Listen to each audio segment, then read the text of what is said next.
Welcome to the newest member of my fleet. And we're going to call this series The Rescue of the Baby Benz. That's right, this is a Baby Benz 1984 190D 2.2. As most of you know, this was a real milestone car for Mercedes-Benz because it was the first of the new generation of diesel engines, little four-cylinder, and it was also the introduction of the W201 chassis in the US market. So recently, someone emailed me and said, hey Ken, I got this 190D 2.2 for sale. You know, it won't start. I've tried to get it running, but I'm going to give up, and if you want it, you can buy it. And then he says, I got a tow truck too, so I can bring it to you. If you've watched my videos, you know how I talk about the importance of maintenance records, okay? Well, I decided, since, you know, I didn't want to drive all the way to look at the car, and since he had all these maintenance records, I said, hey, I'll just buy it. Bring it on over. Tow it on over. We worked out a deal. Look, it's got all the maintenance records. Okay, I saw this car and I thought, oh, it had frost all over it. It was a cold day when he brought it in. And I'm looking at it thinking, oh man, that's not a very attractive color. It's kind of faded. And as I walked around it, I thought, oh, this is a car that has been unloved. And I tell you, do not buy a Mercedes-Benz that has been unloved. But it has all the maintenance records. We're talking about $8,000 to $10,000 worth of maintenance records. When I heard it had a rebuilt transmission, I said, man, that's a no-brainer. Let's get the car. Well, now I'm beginning to wonder, well, gee, just because it has all the maintenance records, you realize that maintenance records can lie too, all right? That's the point I'm trying to make, because it could have all those maintenance records but still be unloved. Maybe somebody just spent money on mechanical things and never really took care of the car. But the challenge in this series is going to be first to see if we can get the engine run. I'm not going to do anything on this car, and you shouldn't either when you get one of these old Mercedes that's not running. Don't even really wash it or clean it up inside until you get the engine running. This car hasn't run since 2010, that's 5 years. So there's a reason why it hasn't run. And this guy couldn't get it running, who bought it from the original owner. Once again, all the maintenance records. Look at that. In detail, okay? So what we're going to do is we're going to try to tackle this thing and see if we can get it running. If we can get it running and it runs well, then we may go to the next step, which of course will be a road test to determine whether the car is even worth fixing. But I have a bailout plan. I'll talk about a bailout plan if we can't get the engine running. So the first thing I did, when a diesel won't run, the first thing you want to do is make sure you're getting fuel up here to the fuel injectors. So we, of course, loosened up all the injectors, and he told me this when he brought the car here. He said, well, I checked for fuel at the fuel injectors, and you can see cranking away here that we're getting fuel to all four injectors. So if it's getting fuel, then you have to be suspicious about, is it the correct kind of fuel? So we kind of poked around, it didn't really smell like fresh diesel. And we're saying, well, maybe it's a mix.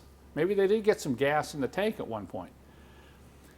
The next thing is I thought, well, what about the glow plugs? If it's getting fuel up there, and I brought out my trusty meter, and we checked the resistance of every glow plug, and it was right on.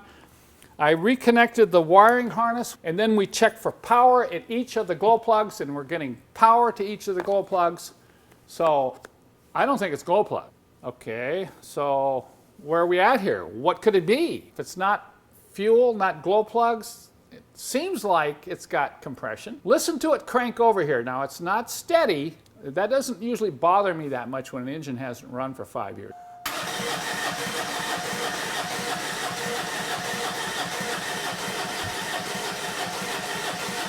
Look over here at the lift pump. Huge fuel leak. When I see something like that, I got to fix the fuel leak before I can do anything else. So we took this opportunity to bypass the fuel warmer. If you want to learn more about that, I've got a separate video. I'll put a link in the show more and take you to that. And you can learn about what in the world is that fuel warmer down there anyway. But we bypassed and put in new fuel hoses. We thought, well, we better, while we're at it, let's get the meter out. I got my trusty meter out, and we checked power to the glow plugs. It was great.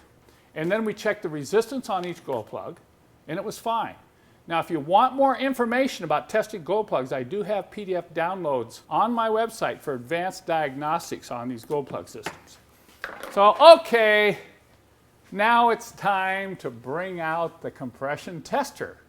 And you know how many times I've said, hey, before you spend any money and spend any effort on these engines, do a compression test. Now, I did have to fix the fuel leak because I can't even really crank the engine with that thing leaking all over the ground.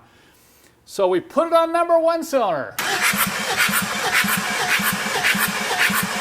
Not bad, over 300. At least we're going to get it started, all right? And then we put it on number 2 cylinder. And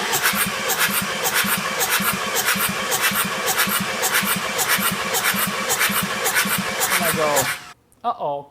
And you know, I kind of knew there was something wrong from previous cranking on this engine. Do you hear the variations in sound there? You kind of hear a where you hear that high-pitched, weak cylinder that's coming under compression. And I kind of thought, well, I'm not so sure about the compression, but I found with a lot of these diesel engines that have sat for 5 years, sometimes they'll show signs of weak compression, and you get them running and get oil back up to the piston rings, and pretty soon you'll get the compression built back up. And I was kind of crossing my fingers hoping that that might be the case with this engine. But when we put the compression tester on number 2 cylinder and saw it only reached 50 pounds, well then I go, okay, do we punt or do we try to throw a Hail Mary? And I thought, let's try a Hail Mary.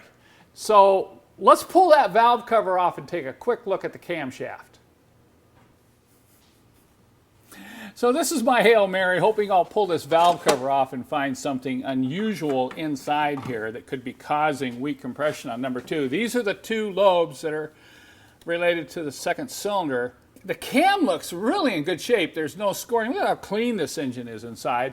And I've already checked one, and now I can check this other one. See, I'm rotating the hydraulic lifter and see there is clearance there.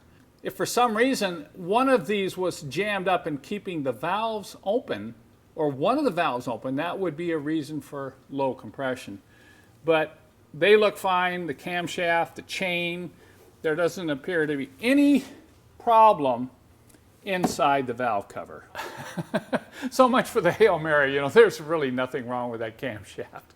So it means there's something probably wrong with the piston. And I know some of you are saying, well, Kent, what could it be? Well, I'll probably have to open up the engine to do that. And I'm not sure if there's enough interest out there for me to spend the time to open up an engine and get inside one of these 2.2 diesels. But I tell you what, it looks like this may be the only time I filmed a series where the very first video also becomes the very last video in the series. And so it is. We'll part by saying, this is not the rise of the Baby Benz. This is probably the death of the Baby Benz, because I don't plan to fix it. You can see as we walk around this car, there's just too many other issues, both cosmetically on the exterior and on the interior. So with this part, I say goodbye to this old Baby Benz. I don't know what I'm getting myself into here, but this should be fun, at least for shooting some videos, if nothing else. Let's see if we can get this thing running in an hour. Hasn't run in 4 years. Here's a great illustration of lack of lubrication inside the door. This is a 1977 240D. Look at along the bottom of that regulator.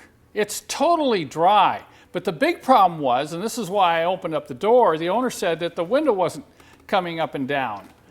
What we found was there were 2 bolts in the regulator that were missing, and 3 or 4 of the other ones were loose. So now we roll the window up and down, that's fixed, but it's really hard to crank it up and down. And the reason for that is the lack of lubrication down there on that regulator mechanism. So we're going to roll that window back down to the bottom, and we're going to thoroughly lubricate all those points that are just dry from years of moisture and rain working its way through the door. This is a manual window mechanism. It's a little bit different than electric, but it still suffers from the same problems with lubrication. Look at that center pivot point. Look at the rust there. So we're going to use automatic transmission fluid with a curved tip syringe and let that wick down between those 2 arms so that pivot point gets thoroughly lubricated. Then we're going to go to all pivot points in the mechanism and lubricate them with the automatic transmission fluid. And each time you put a little lubricant on these points, you want to work the window up and down a little bit so that you can make sure that lubricant is working. And look at that already. It's a lot easier. Before we could hardly even get it up. Don't be skimpy with the transmission fluid. Just keep working those pivot points. Now there's a couple up higher inside the door that we can't get to, but most of the problem is down at the bottom. Now notice the teeth. Now those are going to need to be lubricated also. And those teeth are going to need a good coating of synthetic lubricant as well. Let's lubricate the teeth right now. Using synthetic lubricant and an acid brush, we'll coat those teeth up.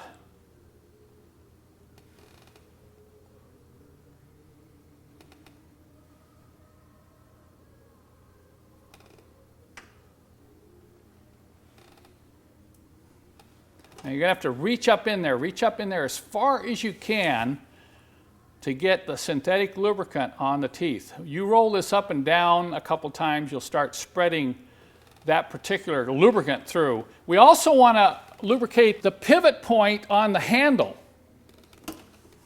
And we're going to lubricate that with transmission fluid too, but we'll go ahead and finish the synthetic lubricant first. Notice how we're working it into the tracks where those slides move back and forth along the bottom. Now, if you find your mechanisms are extremely dirty and grubby, you probably want to clean them first. These are pretty dry, so we can get by with just adding the lubricant now. We're going to work the mechanism up and down, then we're going to come in with a cloth, wipe off the excess, and re-lubricate. That's a good way to get the grooves cleaned out. Now look at it. We got one more thing to do. Now we're going to pull the window crank handle back off, and we're going to thoroughly lubricate the shaft where it goes through the gears with transmission fluid. Okay, now watch how easy, watch how fast we can actually crank this window up and down. Now watch how this window mechanism goes all the way to the top and all the way back down without stressing the crank handle. Before, we could hardly even move it up and down. So if this doesn't prove my point about internal door lubrication, I don't know what will. I'm just going to give up. While the door panel's off and you're lubricating this window regulator, be sure and lubricate the latch assembly from inside and underneath. The only way you can lubricate this is with a spray lubricant. I prefer Kroil oil, but just go in there with a sprayer and totally soak this mechanism. If you don't do this, you're going to have a sticking door, and in some cases, you won't even be able to get the door open. And then come out on this side and spray lubricant into the latch. And after that drains down, we'll come in and just put a light coating of synthetic grease right on the pin and the latch lever. Testing?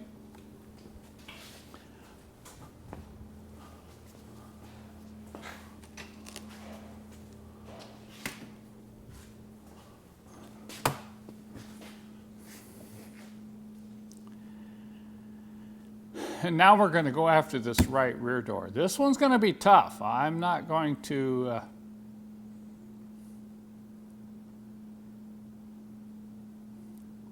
Now we're going to go after this right rear door, and it's going to be tough. I've dealt with these before.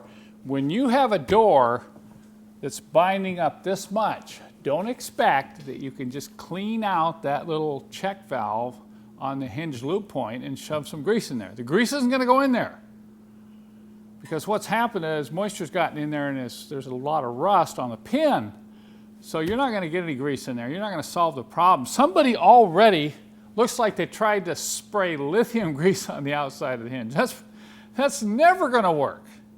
So what I'm going to have to do is get in there and clean up those lube points, try to soak some Kroil oil down in those holes using the pin tool in the kit.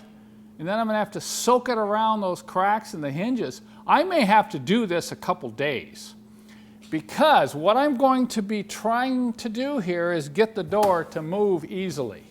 If I can get the door to move easily by using the penetrant, then I have a much better chance of getting the grease to inject into those hinges. Now, what I found is from other cars that have had this problem, it usually takes 2 or 3 attempts. You might get the coil oil to loosen it up, you may get a little grease in there, then you're going to have to work the door, soak it again, come back and do it 2 or 3 times. It may be a month before you can really get this door to open and close easily. Sorry, but that's what happens when you don't lubricate your door hinges. You get the message? So we're going to work on this one and see how it can perform. I'm going to go in there right now, do the whole cleaning process, do all the pin work that you saw me do on that left rear door, and then we're going to let this one sit overnight. We'll come back tomorrow and see if there's any improvement at all. See if we can get rid of the squeak and see if we can get some ease of movement in these 2 hinges here.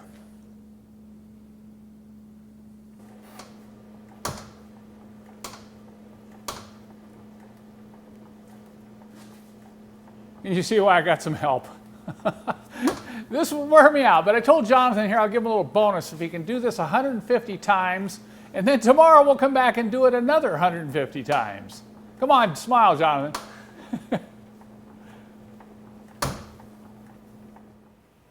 Testing. Okay, you can get out of the way, and I'll come over there.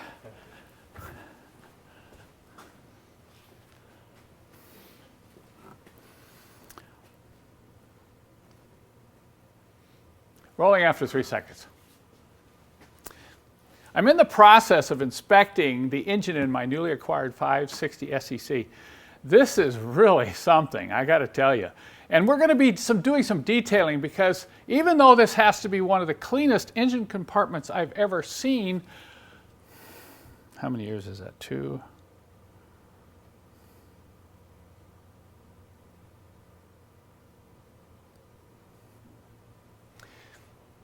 Even though, shoot, go back over there. I was let's see, 988.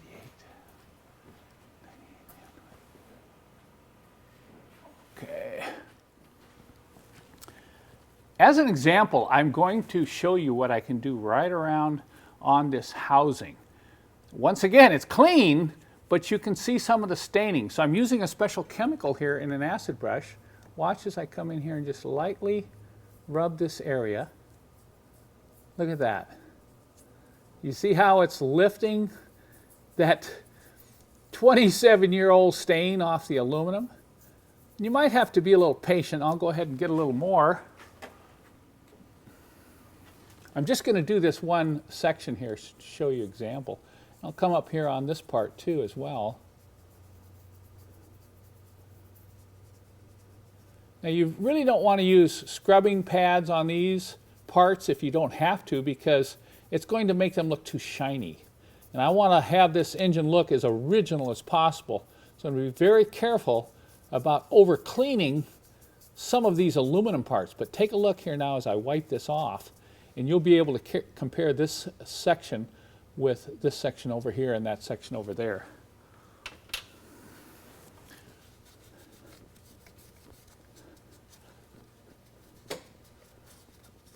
I'll have to get in there and wipe a little bit more, but take a look. See that? Just a minor difference, but enough when you take the entire effect that this is going to create on this engine, like dirty spots here, dirty spots there. We've got dirt down here on these rubber parts. And detailing this whole area, it's going to make an amazing difference. And we'll come back here in a couple hours, and I'm going to show you what this looks like when we're all done.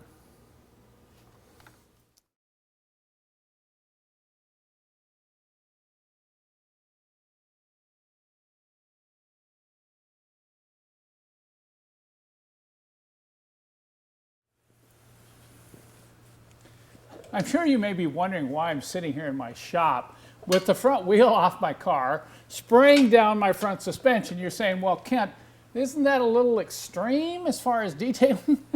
No, this is not a detailing issue, okay? This is a safety issue. And this is something I really need to warn you about, so let me explain in more detail. I think I would be remiss if I didn't mention this to you, but when I was disconnecting these wires, I noticed an excessive amount of dust around this front suspension. Now, a lot of this is brake dust, and you know how I feel about breathing brake dust. If I weren't filming this, I'd probably be wearing a mask, some sort of a vented dust mask like you see here, but if I wear the mask, I'm not going to be able to talk to you as we go through this procedure. So I have another thing that I can recommend. You've probably seen it on my videos when I talk about replacing the brake pads, but I tell you, you don't want to be breathing all this dust that's in and around this front suspension, because once again, a lot of it's going to be from those brake pads. So what I've done is I've removed the floor jack, I brought in a catch pan here, and I'm going to use my pump sprayer to rinse this down. Now, I don't have to get it perfectly clean. The goal here is to get it wet, to get most of the dust off, so that when I'm working on it, I'm not going to be breathing it. So I'll give it a good wash down right here. And then I'll use a couple different brushes. I've got this scrub brush here that I can use. I've also got this 3-inch paintbrush. I love these paint brushes. You can get into all those cracks and crevices and quickly clean this off. So I'm gonna just spend a few minutes here wetting this down and cleaning all this area off where I'm going to be working. So I'm not gonna be breathing this nasty dust, okay? You know, I'm going to feel a lot better for two reasons. Number one, for telling you about this potential hazard, and for number two, how much better I'm going to feel at the end of the day when I go home and I don't have all that dust in my mouth and down in my lungs. Once again, I didn't try to detail this out completely, just scrub off the loose dirt, get it wet, and I'll work on it while it's wet so the dust isn't going to be coming up into the air while I'm removing those bolts.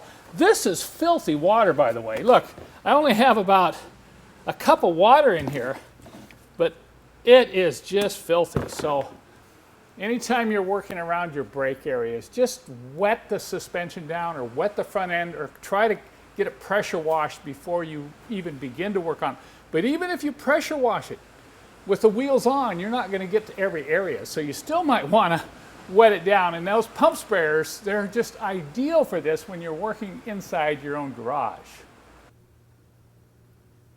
Note that this 1-gallon pressurized sprayer works way better than that hand sprayer that I was showing you earlier. So I'm just wetting this down in preparation for reinstalling the shock absorber. It's not even going to get on the floor, but isn't this cool? This is our universal pressurized tank with a gauge, and we have 4 different attachments for this, including bleeding the brakes, spraying and detailing, sunroof cleaner, and now I'm working on the injection pump timing kit, which will use this same pressurized tank.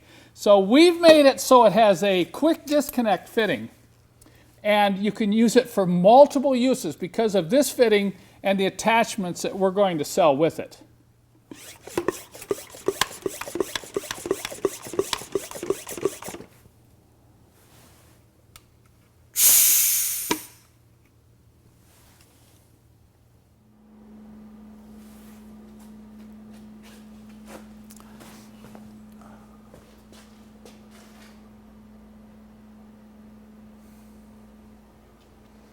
Rolling after 3 seconds. No, I'm rolling. No. Yeah. Sorry. No, no, I'm rolling. What are you doing in here? I just need a bonus. Okay. All right. I came in this morning and I just had to test this door one more time. And look at this. It's already improved. See that? Now, it's not as good as the other rear door, but it's getting very close. Now, that goes to show you if you just keep adding the coil oil and working it back and forth, after 4 or 5 days, you're going to have much better door movement. Let's go ahead and see if these hinges will take the grease gun. Yeah, you can see we got some really good grease out of that top fitting. You see the old grease there, and then you can see the newer grease on the tip there. Testing 1, 2, 3.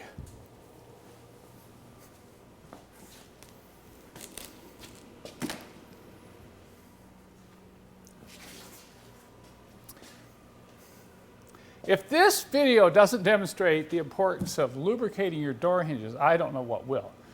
You already got to see numerous doors here and the problems we had with them, and then how well they perform after lubricating them. Look at the front door. Now this door had no problem at all taking lubrication in the hinges. And that's generally the case that I've seen with these old cars. You have fewer problems with the front doors because they get used more often. And maybe somebody greases the front doors, but I think it's primarily the fact that they get used more often and it doesn't allow that rust to get built up in the hinge pin. And when you have a problem like this door here, where you can get it freed up and maybe it can or can't take grease in the hinges, it still may be a little stiff. And you still may need to keep working it over time and using that super thin penetrant that I include in the kit to get into those cracks in the hinges and keep it lubricated. Once again, there are some of these door hinges that are so bad you may never be able to get them to take the grease from the grease gun because the pin is just too rusted up. Now, if you want to remove the door and try to drive the pin out, good luck. I've tried that, and they're in there so hard, you'll probably have to use heat, and you'll probably burn the paint off. So I don't think that's a good option. I think the best option is to use the thin lubricant, that thin penetrant in my kit. Keep applying it, keep working the door, and then maybe every 3 months go back and apply a little bit more so that you'll prevent it from rusting up and seizing in the future. So I hope you found this video helpful, and I hope you found this video helpful, and I also hope you'll get out there and lubricate your doors before they seize up on you.